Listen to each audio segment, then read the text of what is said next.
يا مساء الجمال، ازيكم عاملين ايه؟ يا رب تكونوا بخير. النهارده كده جايلكم فيديو جميل جدا بنحتاجه في بيوتنا على طول، ينفع في فطار تاخديه معاكي كده وانت رايحه الشغل في اللانش بوكس. اول حاجه كده مع بعض، اول حاجه ترفعوا الاول الفيديو باللايك وتصلوا على الرسول وتشاركوا الفيديو مع اصحابكم. اول حاجه كده هنزل انسي اي وصفه عملتي بقى القرص الفلاحي، هتاخدي اجمل واحلى قرص. اول حاجه 350 جرام من الزبده او سمنه، ونزلت عليهم بكوباية من المية وربع كوباية من السكر وثلاث معالق من السمسم ده حسب الرغبة. وهنحط معلقة كبيرة من الخميرة ورشة صغيرة جدا من الملح، والدقيق 750 جرام من الدقيق، يعني كيلو الا ربع. وهنزل كده بربع معلقة صغيرة خالص اللي هي بتبقى الشمر والليسون والحاجات دي مع بعض بس. وزي ما قلت لكم وانا الخمر اهو، وهرفع كله كده في العجان مع بعضه، وانا وزنه الدقيق زي ما انتوا شايفين بالشكل ده. وبعد كده هرفعه بقى مع بعض. لازم تكون العجينه او الملمس اللي انا هوريه لكم دلوقتي، هتبقى عارفه ان انتوا معاكي الشوكولاته ماشيه كمان الصودا ان السمنه في دقيق، يعني في دقيق بيخرج من الزبده او السمنه او الماده الدهنيه. فلما حطينا المية مع السكر مع كله في الأول كده وقلبناه مع بعض، وممكن تجربي المية والسكر يعني المية والسكر والخميرة وكله مع بعضه، وترجعي بعد كده تنزلي الدقيق. بس الخطوة دي حلوة جدا، وتنزلي كمان لو عجنتيه بإيدك، هي في العجانة مبتاخدش وقت خالص. يعني أنا لقيتها لسه كل نوع دقيق بيختلف عن التاني. أنا لقيتها لسه محتاجة مية، فأخدت مني بالظبط كوباية ونص من المية، علشان كان نوع دقيق يعني كنت لسه بستخدمه اول مره، فكان ما كنتش عارفه هو محتاج قد ايه. لكن كل نوع دقيق بيختلف. انت اهم حاجه تخلي بالك من القوام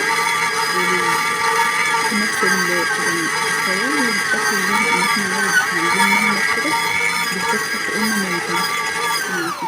ما بتاخدش عجن خالص، يعني من اسهل واسرع المعجنات اللي بتعمليها في 10 دقايق بس. هي بتاخد بس وقت في العجن لو انت ما عندكيش عجان، فهتاخد وقت منك بس.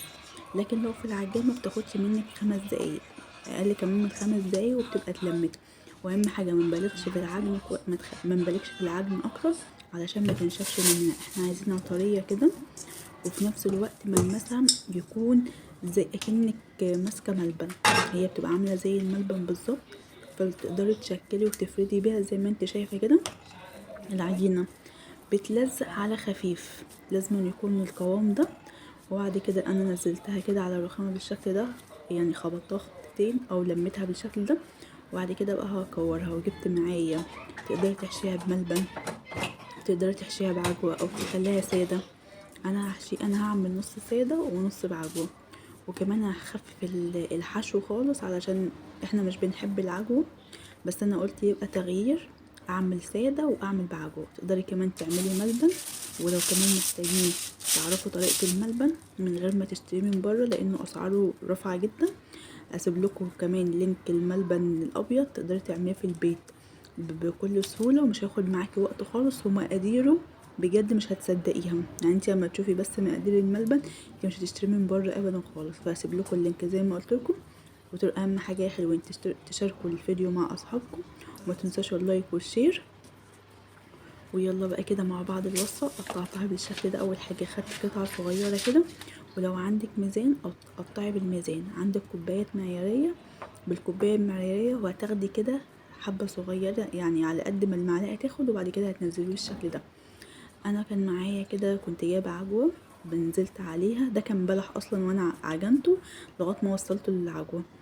حطيت عليه معلقتين كبار من الزبده، فلقيته ان هو كان محتاج يعني يتخفق شويه، فحطيت عليه معلقه من الميه وسبته على النار كده غلوه واحده. وبعد كده نزلته وقلبته لغايه ما بقى معايا عجوه بالشكل ده. وكمان ان شاء الله بعمل معاكم طريقه العجوه في البيت باذن الله بطريقه سهله جدا ومش مكلفه. يعني دلوقتي العجوه اسعارها ارتفعت جدا، فاحنا نحاول بقدر الامكان ان احنا اي حاجه بس بتاعتنا ان احنا نعملها في البيت. وبعد كده فردت قطعت الكميه كلها بالشكل ده، وجبت المعلقه الصغيره كده وحطيت الحشو حاجه بسيطه. والحشو ده حسب اختيارك انت، يعني حابه تحشيها ممكن تحشيها جبنه، ممكن تحشي حشو سكر مع قرفه. بجد برضو بتبقى طعمها تحفه جدا، مع ان احنا عارفين ان القرفه في المعجنات بتبقى طعمها بجد تحفه. جربوها وقولي لي ايه رايكم، وهستنى ان شاء الله رايكم في الكومنتات. وعايزاكم كده تشيروا الفيديو مع اصحابكم وتصلوا على رسول الله عليه افضل الصلاه والسلام. اللهم صل وسلم وبارك على سيدنا محمد. بس وزي ما انتوا شايفين بالشكل ده بقفلها بكل سهوله خالص، لان العجينه معايا بتتلم بكل سهوله كده وبتتمط كده كانك ماسكه ملبن زي ما قلت لكم. وبقفلها بالشكل ده على طول. وبعد كده احنا ما بنريحهاش خالص. انا اول ما خلصت يا دوبك سبتها 3 دقايق لغايه ما حضرت، او 5 دقايق لغايه ما حضرت العجوه وجهزت الصاج معايا. وانا مش فاتحه الفرن خالص لان لسه هسيبها تختمر. فانا ما بخليهاش تختمر غير مره واحده بس، علشان خاطر ما تهبطش منك، وفي نفس الوقت تعمل عرق كده تحس ان انتي بتاكلي يعني بقسماط، مش قرص كده طريه. وتفضل معاكي، هتفضل معاكي لو اتبعتي الخطوات هتفضل معاكي لاخر قرصه طريه، احلى واطعم من اللي بتجيبيها من بره. جربوها واستنى رايكم. وبجد يعني انا واخده المقادير دي علشان من شيف. خدت المقادير دي من الشيف محمد، بجد ما شاء الله عليه. بيدينا كورسات وما شاء الله، يعني اي حاجه بنعوزها بنرجع له، لانه بجد ما شاء الله بيدينا كورسات في كل حاجه. وتبارك الله، يا ربنا يديله الصحه يا رب، الصحه كده ويقوي. بس زي ما انتوا شايفين جبت الصاج معايا كده بالشكل ده. وحاولوا ان انتوا، انا بس ضغطتها كده في الاول وبعد كده لقيتها ضيقه مع بعض على بعض كده في الصاج.